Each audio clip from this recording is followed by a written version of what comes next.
Masyarakat punya preferensi untuk memilih. Ketika preferensi ini mau dipilih, ada faktor internal dia ingin memilih seseorang, eksternal tekanan.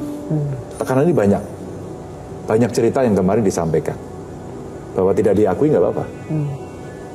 Tapi cerita ya Pak kemarin dapat beras, ya nggak apa-apa. Nuwun sewu lho Pak. Gitu. Ada yang menyampaikan, maaf ya Pak ya. Ya sebenarnya saya menyesal, tapi bagaimana Pak? Karena kondisi saat itu di kampung kami seperti ini. Oh enggak saya kelas aja. Jadi beberapa daerah seperti itu, bahkan ada satu tokoh di desa itu nangis di depan saya. Karena dia fighter betul. Maaf Mas, saya nggak bisa optimal. Kalah ya desamu ya. Enggak. Ya menang Mas. Menangnya berapa? 92%. Yang satu kami 98. Ganjar belum bisa menerima kekalahannya dan masih menuduh kalau tim lawan yang mengintimidasi saksi-saksi dan para pemilih untuk tidak memilih Ganjar Pranowo. Ya, Ganjar Pranowo sekarang sedang gunakan playing victim. Kalau Ganjar sekarang sedang dizalimi agar mendapatkan simpati masyarakat. Ini loh Jar, lah memang sampai udah nyekel bukti nih, lah apa pas di MK ini gak dibuka, ngono loh. Lah jelas-jelas bukti otentik misalkan, kenapa gak dibuka aja? Jangan-jangan ini mek guru golek caramu tok, kayak golek simpati, lek kowe iki tersolimi. Asline wong-wong sing gak gelem dadi saksimu kuwi, oh janganlah Pak, aku udah diteleponin gini, iki asline nolak halus. Asline dia gak gelem dadi saksimu. Ngono kok repot, kok dadak ngomong saksi sing tak tunjuk wis diintimidasi dan sebagainya. Lah lek misale memang iya ya buktikno ngono lho, aja omong tok. Omong genek bukti wi hoax ini. Mosok sekelas awakmu gak iso membuktikan fasilitasmu kan ya ono to. Aja omong tok ngono lho. Masih lek wis ya wis gak usah keluar-keluar kanan ki, lek awakmu dimatikan geraknya gitu loh. Oke.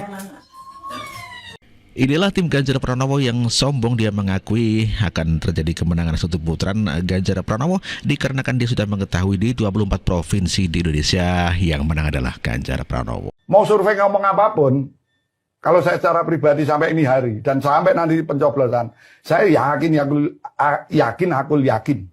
pemenangnya ya Ganjar Mahfud.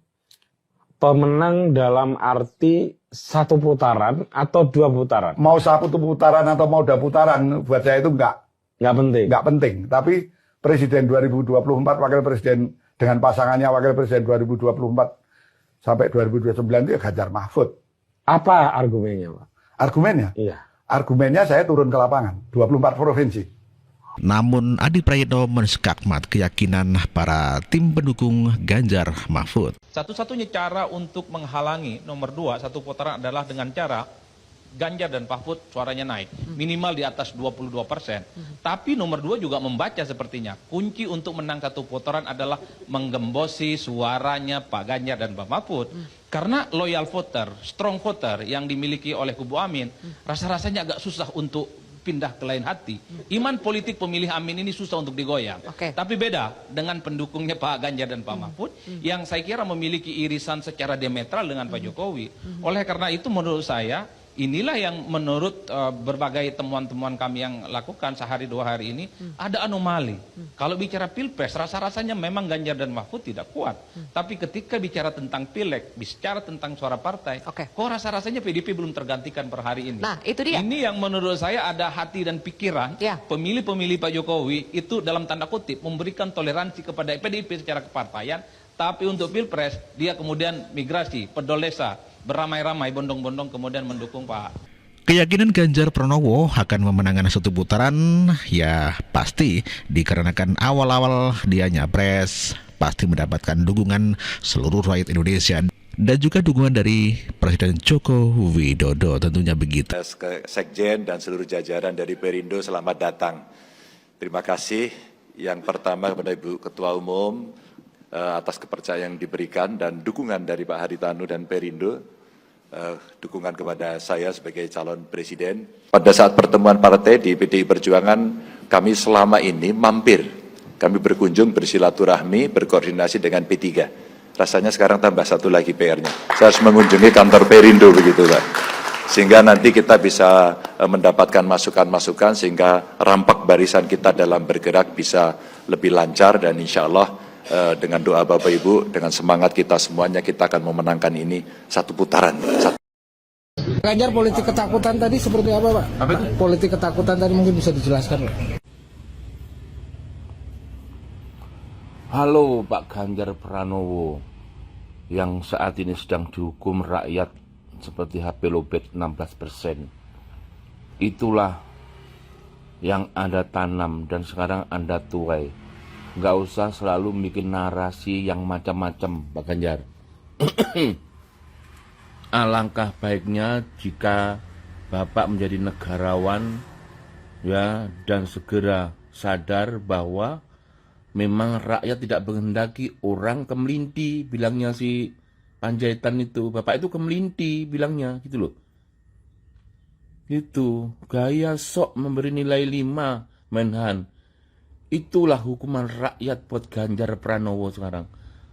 Apa yang kamu tuai itulah yang apa yang kamu Prabowo Subianto. Menarik Bang untuk Dhanil dianalisa tersenyum lebih jauh. Karena diuntungkan dalam konteks ini. Iya. Kalau mau jujur ya semua ini berkat dari Pak Jokowi yang saya kira melakukan expose dan dukungan yang cukup luar biasa kepada Pak Prabowo Subianto. Jadi pernyataan Gibran beberapa waktu yang lalu ketika ada deklarasi pertama, tenang Pak Prabowo, saya ada di sini. Itu menunjukkan tenang Pak Prabowo, di sini ada dukungan Pak Jokowi yang akan dibuktikan 14 Februari hari ini. Dengan kata lain, Mas Adi, tanpa Presiden Jokowi, Pak Prabowo belum tentu bisa menang hari ini. Kalau bicara tentang kompetitif, pasti kompetitif. Yang kemudian tanpa Jokowi yang bisa diprediksi satu, angkanya ini signifikan. Ini kan upper estimate. Ini melampaui semua lembaga-lembaga survei yang hampir tiap saat kita dengar. Baik. Dan yang paling penting, mencapai hampir 60%, itu adalah sesuatu yang menurut saya bagian dari kawin silang antara loyal voter Pak Jokowi dan loyal voter yang dimiliki oleh Prabowo Subianto. Oke, baik. Oleh karena itu, terlepas dari perdebatan apapun soal quick count, ini memang adalah alat bantu sebenarnya untuk mendeteksi soal kemungkinan pemenang Pilpres di 2024 ini. Baik. Kesimpulan saya sederhana satu, ini mungkin tidak ingin mendahului kehendak Tuhan. Sepertinya Pilpres ini game over, satu putaran, dan bisa dipastikan pemenangnya adalah Prabowo dan Pak Gibran. Ganjar Pranowo menuduh yang menakut-nakuti tim 03 Ganjar Mahfud adalah genderuwo. Jadi menuduh Presiden Joko Widodo, Prabowo juga Gibran dan timnya yang dituduh menakut-nakuti kepada Ganjar Mahfud itu adalah genderuwo. Ganjar, politik ketakutan tadi seperti apa, Pak? Apa itu? Politik ketakutan tadi mungkin bisa dijelaskan, Pak. Ya sekarang banyak orang takut kok. Menjadi saksi takut, ya enggak? Mau bicara takut gitu kan. Maka saatnya masyarakat tidak takut dan yang nakut-nakuti jangan suka bikin takut. Karena yang nakut-nakuti itu jenisnya genderuwo. Takut apa tidak? Takut apa tidak? Takut apa tidak? Yes, begitu dong. Untuk saksinya, Pak, yang tadi Pak Ganjar sempat singgung. Ya kenapa? Saksinya memang ada yang tidak menolak akhirnya, Pak, ya? Jadi saksi. Ada yang tidak menolak. Ada yang menolak akhirnya ya, walaupun awalnya iya. Iya. Mampu gak jadi nih? Selamat pagi dunia tipu-tipu. Sakit sekali pribadi. Aduh, capek juga loh Pak. Situ sih bikin-bikin capek saya.